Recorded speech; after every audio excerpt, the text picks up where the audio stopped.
Olá, boa tarde a todos. É uma grande honra poder estar uma vez mais, ainda cá à distância, a compartilhar convosco.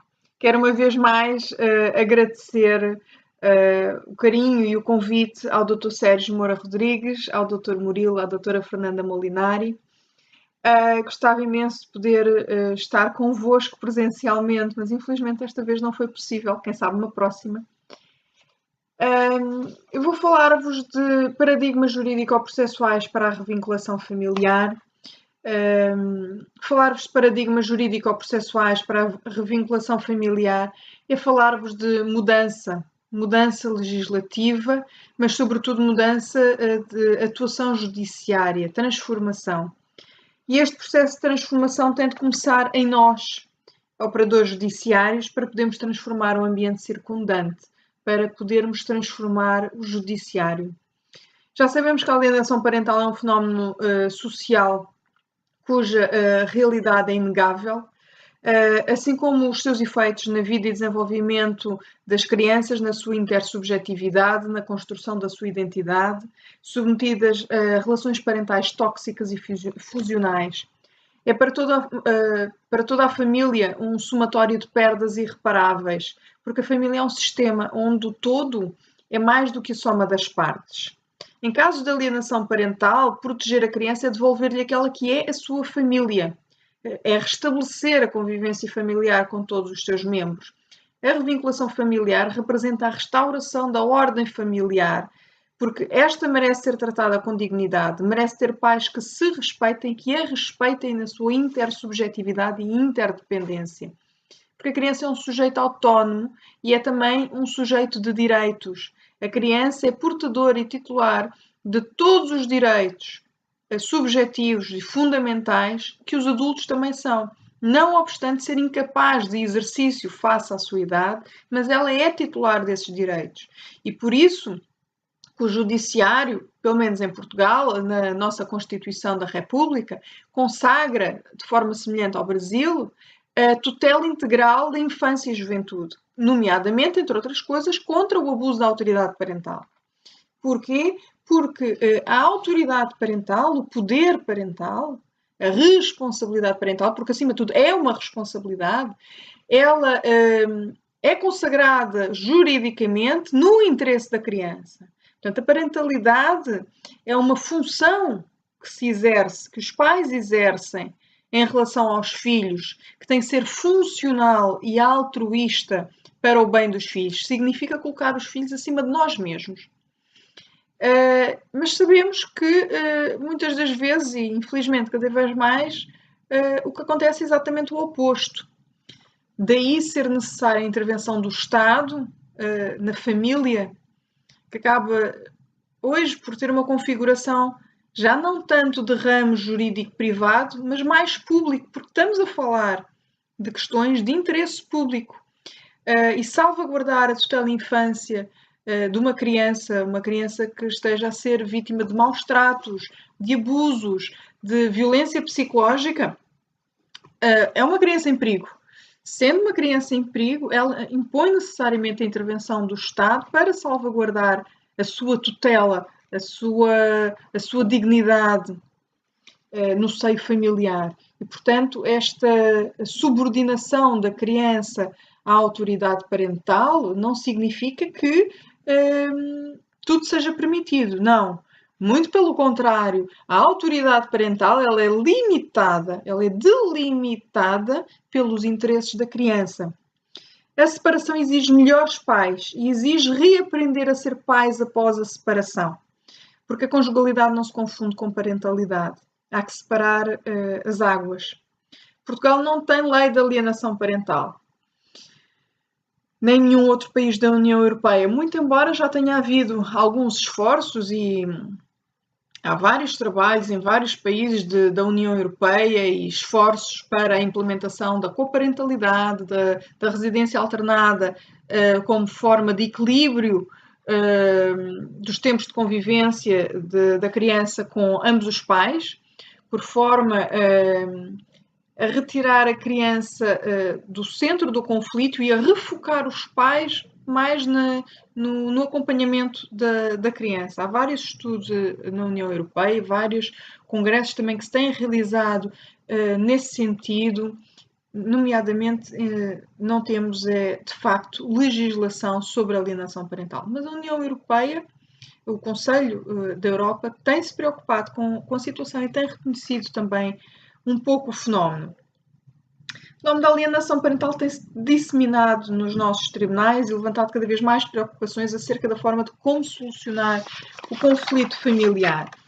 Portugal tem, de facto, revelado muitas resistências na aceitação de legislação específica ou até mesmo na aceitação do fenómeno, terminologia e conceito, mas acaba por se apresentar ainda muito preso às tradições jurídicas, mas não está desatento à questão. Veja-se que em 21 de maio de 2015 foi emitido um comunicado do Conselho de Ministros fazendo referência a alterações legislativas no seio da antiga Organização Tutelar de Menores, que era a legislação processual que tratava das questões relativas aos direitos das crianças. Essa legislação foi totalmente revogada e foi criada uma legislação nova, o novo Regime Geral do Processo Tutelar Civil. Foram feitas também alterações no âmbito da Lei de Proteção de Crianças e Jovens em Perigo, que é o equivalente ao Estatuto da Criança e Adolescente no Brasil. O novo regime ele surgiu da necessidade da criação de mecanismos jurídico-processuais mais adequados que visassem responder às necessidades da realidade social e familiar vivida nos tempos de hoje, nos tempos de uma família judicializada.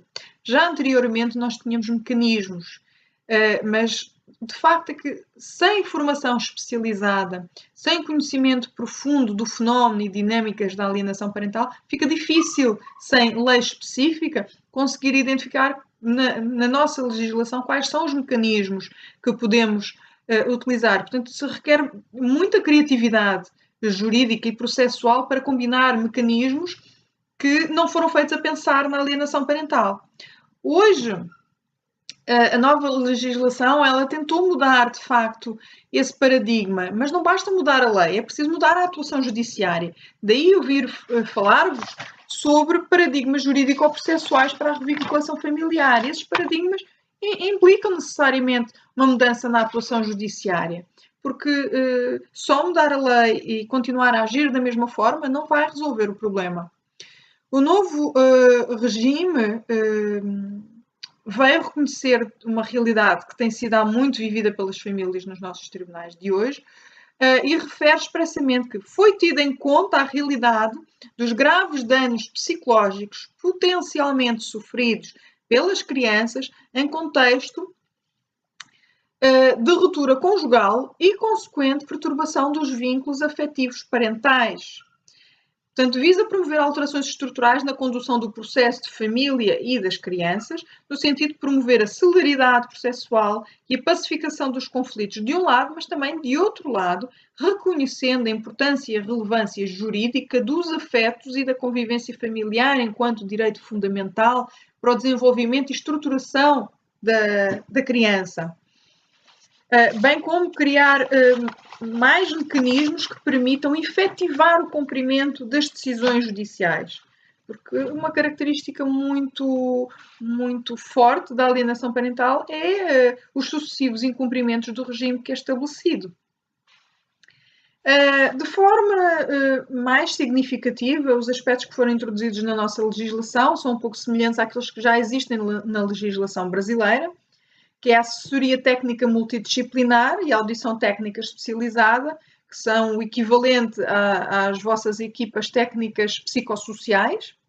O forte incremento à mediação familiar, aqui não é uma mediação judicial, como há no Brasil, a pré-mediação obrigatória, não há em Portugal a mediação obrigatória. Existe apenas um encaminhamento para a mediação caso as partes não cheguem a acordo na primeira conferência de pais. Temos o acompanhamento e a supervisão dos regimes de convivência familiar, sejam provisórios, sejam definitivos, por equipas técnicas multidisciplinares que vão apresentando relatórios periódicos sobre como tem decorrido o acompanhamento, como têm sido as reações da criança, como tem sido gerido o conflito familiar, e se têm sido cumpridos os regimes ou que obstáculos, o tipo de obstáculos têm sido levantados ao seu cumprimento.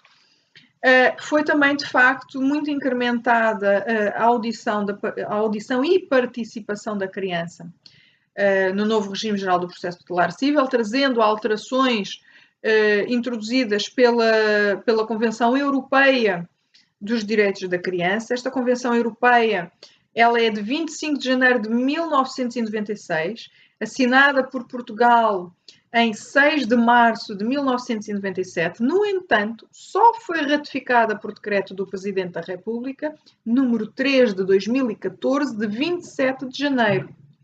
O que significa que só após a ratificação pelo Presidente da República passou a vigorar em Portugal, só desde 2014. Traz também alguns dos princípios da Child Friendly Justice, a justiça amiga das crianças, que vem tentar implementar normas para adequar a justiça às crianças, no trato que é dado às crianças, na forma como elas participam no processo, na constituição de advogado à criança, quem é que deve ou pode acompanhar a criança, como é que a criança deve ser informada antes e após o processo, ou durante o decorrer do processo, ou como é que a criança faz a sua intervenção no processo, como é que a criança deve ser ouvida no processo, o direito da audição e participação da criança ou de expressar a sua opinião, que é preciso ter muito cuidado, porque nos casos de alienação parental sabemos bem que estas crianças, as mais das vezes, estão expostas a conflitos de lealdade que contaminam as suas verbalizações, o seu ser, o querer e o agir, e, portanto, consequentemente vão levar a uma contaminação da factualidade e da prova, e, portanto, requerem um acompanhamento especializado por técnicos que tenham formação adequada para fazer inquirição a crianças, interrogar uma criança, seja em processo de família, seja em processo tutelar educativo, seja em processo de crime, de vitimação. Interrogar uma criança, ouvir uma criança, requer conhecimentos especializados e técnicas adequadas para o efeito. Não só porque o importante é maximizar a informação e diminuir ao máximo a contaminação do discurso ou da memória da criança, mas, sobretudo, porque é necessário identificar a coerência e a veracidade do discurso da criança, se aquele discurso está ou não contaminado por conflitos de lealdade, ou se não estaremos perante falsas alegações que foram de alguma forma induzidas à criança, nomeadamente, por exemplo, por implantação de falsas memórias, porque a criança pode estar a dizer algo que acredita ser verdade, mas não ser. E, portanto, foram implementadas também no regime geral do processo tutelar cível normas de procedimento adequado para a audição da criança, como, por exemplo, a não sujeição a ambiente intimidatório, hostil ou inadequado, promover a intervenção de técnico especializado para acompanhar a audição da criança. Será aquele técnico que vai, com os seus conhecimentos especializados, fazer a interrogação da criança? Não vai ser o juiz, não vai ser o magistrado do Ministério Público, salvo se eles também tiverem formação especializada, não devem de ser os advogados também. Sobretudo, os pais da criança não devem de estar presentes no ato de audição da criança para não influenciarem e não contaminarem a sua espontaneidade. A lei diz que o advogado deve de estar presente. Eu, pessoalmente, discordo. Porquê? Porque o advogado representa os pais da criança, não está a representar a criança. Ainda que possa ter como interesse a defesa dos direitos da criança, mas o facto é que o vínculo do advogado é com um dos pais da criança. E um pode ser alienador e o outro alienado. Mas a questão é que ter presentes os advogados dos pais da criança durante a audição da criança pode seriamente levar ao tolhimento da espontaneidade da criança, porque a criança sabe e tem consciência que aquelas pessoas vão relatar aos pais o que é que se passou durante aquela audição. Portanto, acaba por ser um pouco pernicioso manter os advogados durante a audição da criança. Portanto, devem estar apenas os elementos essenciais. O juiz, o Ministério Público e o técnico que faz a inquirição à criança. Não devem estar presentes mais pessoas, senão já são demasiadas pessoas a direcionarem todo o foco e a atenção sobre a criança. Isso também causa muita pressão. Quanto à sentença, existe a possibilidade, como eu já tinha referido, de se supervisionar o regime de convivência familiar. Podem ser determinados regimes provisórios por várias razões. Regimes provisórios no início de uma regulação da responsabilidade parental.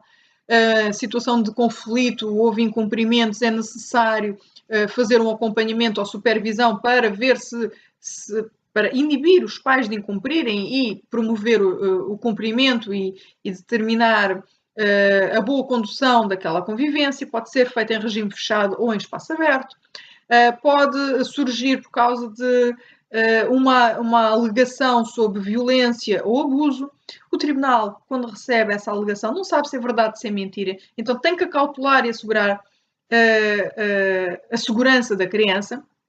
Mas eu não posso privar de imediato a convivência familiar da criança com um dos progenitores com base numa mera alegação, sem prova de que, objetiva, criteriosa, rigorosa, de que aquilo efetivamente aconteceu. Portanto, eu tenho que ter um cuidado para não estar a ser levada numa eventual situação de falsa acusação, de violência, de abuso, de maltrato.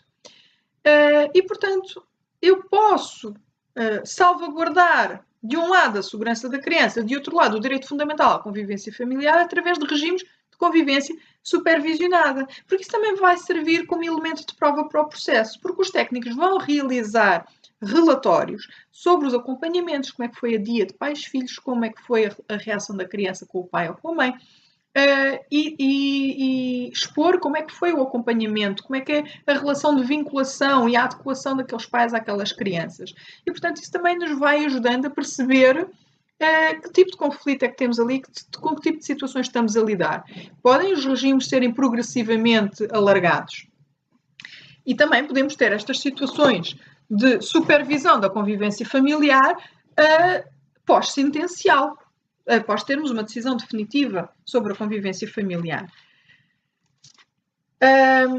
No caso de incumprimento, o próprio Ministério Público passa a ter legitimidade ativa para abrir incidente de incumprimento, mas também a própria criança maior de 12 anos passa já a ter legitimidade ativa para se dirigir ao tribunal, naturalmente, representada pelo Ministério Público, que é a entidade jurisdicional competente para assegurar o superior interesse da criança. Quando os interesses da criança estiverem em contradição, forem antagónicos com os interesses trazidos pelos pais no processo judicial, pode e deve ser nomeado um advogado à criança. Mas este advogado que é nomeado à criança é uma nomeação feita pelo Ministério Público através do sistema de apoio judiciário. Não será um advogado escolhido pelos pais, porque não pode ser um advogado que esteja de alguma forma condicionado aos interesses dos pais, tem que ser um advogado que esteja inteiramente ao dispor da criança.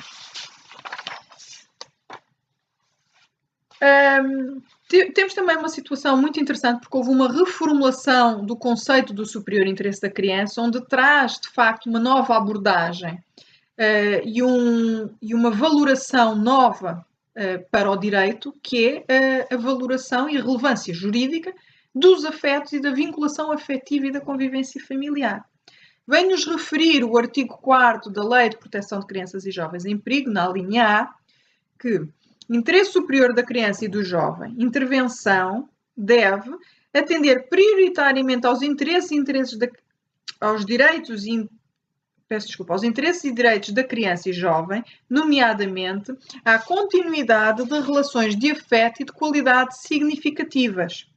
Acrescenta também à linha G o primado da continuidade das relações psicológicas profundas. Refere A intervenção deve respeitar o direito da criança à preservação das relações afetivas estruturantes de grande significado e de referência para o seu saudável e harmónico desenvolvimento, devendo prevalecer as medidas que garantam a continuidade de uma vinculação securizante. E, portanto, isto traz um novo enfoque para os efeitos tóxicos e negativos das rupturas conjugais, do conflito parental, dos casos de alienação parental. A nossa jurisprudência, os nossos tribunais têm já reconhecido a alienação parental e, em alguns casos, até mesmo invocado a Lei Brasileira de Alienação Parental. Por exemplo, o Acórdão do Tribunal da Relação de Lisboa, de 10 de abril de 2008, refere que é essencial salvaguardar a satisfação da necessidade básica da criança de continuidade das suas relações afetivas, sob pena de se criarem graves sentimentos de insegurança e de ser afetado o seu normal desenvolvimento. O menor não é propriedade privada da sua mãe e, se ela assim o entende, representa um enorme perigo para o desenvolvimento harmonioso da criança. A mãe, só porque a mãe não é necessariamente uma boa mãe. O Acórdão da Relação do Porto, de 9 de julho de 2014, faz referência expressa à Lei da Alienação Parental, refere: afigura-se que estamos na presença de algo com efetiva existência, de um fenómeno social que existe e obedece a um certo padrão de comportamento que se deixa tipificar, sendo suscetível de ser estudado, como tem sido e devidamente conceitualizado. Por outras palavras, não estamos perante uma ficção. Aliás, no Brasil, o fenómeno da alienação parental já tem consagração na lei, mais precisamente na Lei 12.318, de 26 de agosto de 2010. No mesmo sentido, o Acórdão do Tribunal da Relação de Guimarães, de 8 de outubro de 2015, diz: confira-se-lhe ou não alguma virtualidade de enfoque para o apuramento de uma determinada realidade que queremos de todos conhecida, em situações de divórcio ou não, a campanha denegritória do progenitor dito alienador, ao assim atuar, padece-lhe uma disfunção que consiste na transformação de um vínculo positivo num negativo, amor em ódio. Um progenitor que assim atua compromete o crescimento e desenvolvimento sádio do menor, pelo que não lhe deve ser atribuída a guarda da criança. Um particularmente interessante refere o Acórdão da Relação de Évora, de 11 de abril de 2012, que o comportamento da progenitora revela um cuidado excessivo e uma proteção desmedida. Esta obsessão de cuidar associada à exclusividade da relação com a filha, com a exclusão do progenitor e também de toda a família paterna. Nenhuma das medidas tomadas pelo Tribunal até aqui foram eficazes, porque sempre recusadas para inverter o processo de alienação parental. Outra situação não resta senão a alteração da guarda do menor. Recentemente também tivemos uma resolução do Conselho da Europa, a Resolução 2079 de 2 de outubro de 2015. Ela não tem força vinculativa dentro dos Estados-membros da União Europeia, porque é uma resolução. Só a diretiva tem força executiva imediata dentro da ordem jurídica, portanto aplica-se diretamente, o primado da aplicação direta das diretivas europeias. A resolução funciona como uma orientação, mas ela tem sido acolhida pela doutrina, pelos nossos tribunais. Refere, no ponto 2, que o exercício conjunto das responsabilidades parentais implica que os progenitores tenham certos direitos, deveres e responsabilidades vis-à-vis, recíprocos, em relação aos filhos menores. O facto é que, todavia, muitos pais são, por vezes, confrontados com leis, práticas e preconceitos que podem causar situações de privação da convivência com os filhos.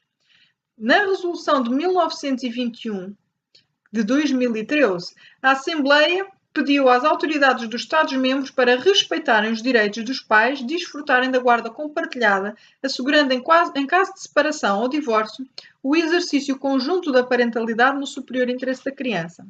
Acrescenta ainda no ponto 3 o alerta para o facto de a convivência familiar ser um direito fundamental à luz do artigo 8º da Convenção Europeia dos Direitos Humanos e também em inúmeros outros instrumentos internacionais.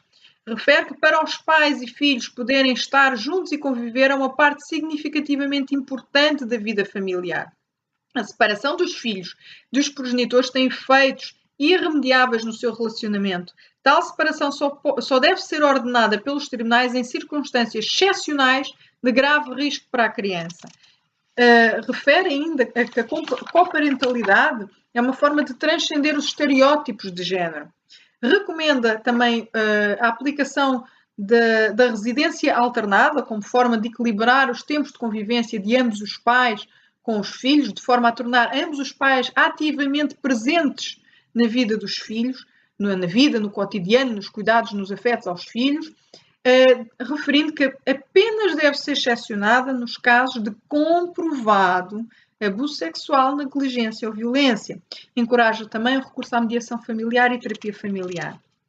Portanto, falar de alienação parental é falar de conflitos conjugais transformados em conflitos parentais cristalizados, num especial tipo de conflito em que os progenitores se retroalimentam sucessivamente, porque a estagnação do conflito não os permite mover para a frente.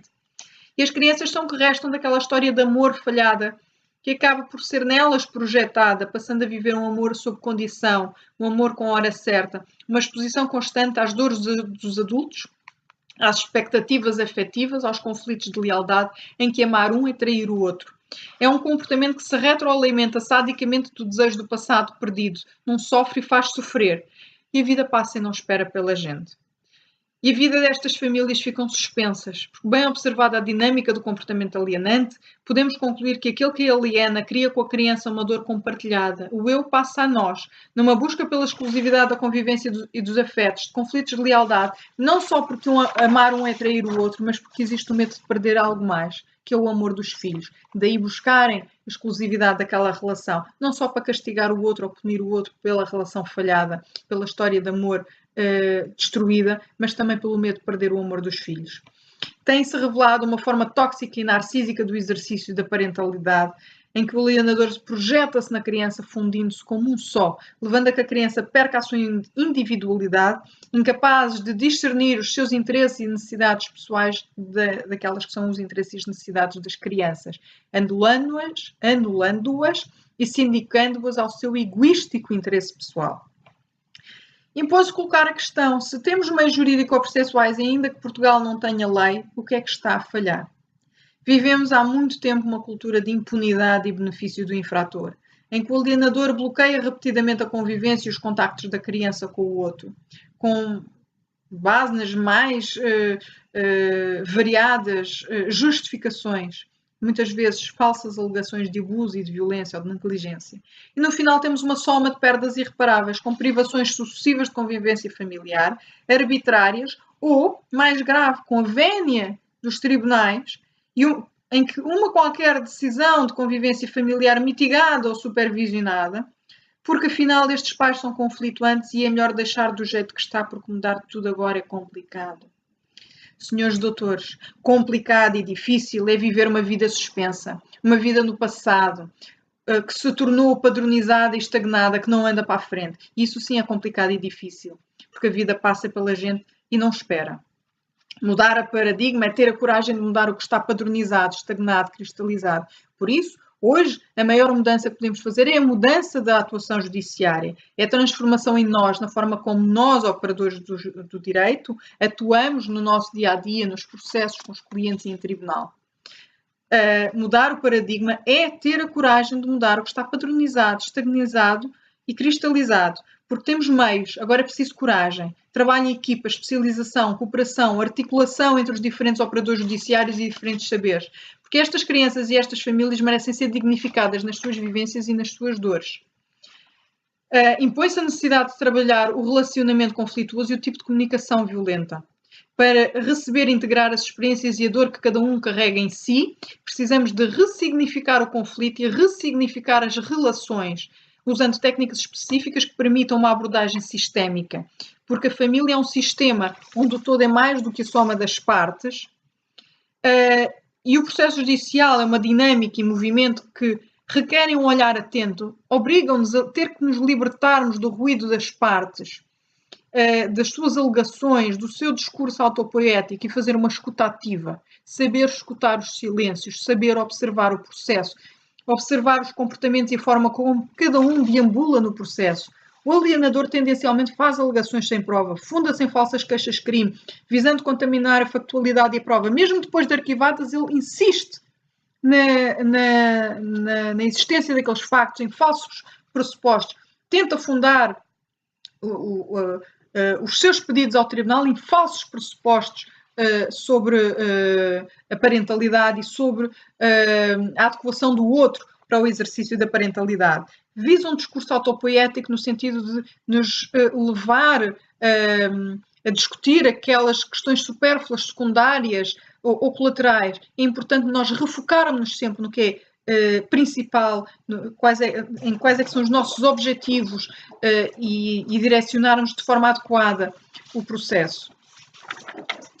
O processo de resolução deve ser visto como parte da solução e tem que ser encarado dessa forma. Não podemos procurar nos galhos aquilo que só podemos encontrar nas raízes. Compreender e atuar em casos de alienação parental impõe conhecer as raízes do problema, impõe uma visão sistémica e a ressignificação das vivências, por forma a permitir mover para a frente. Romper paradigmas é ter a coragem de mudar o que está padronizado e cristalizado.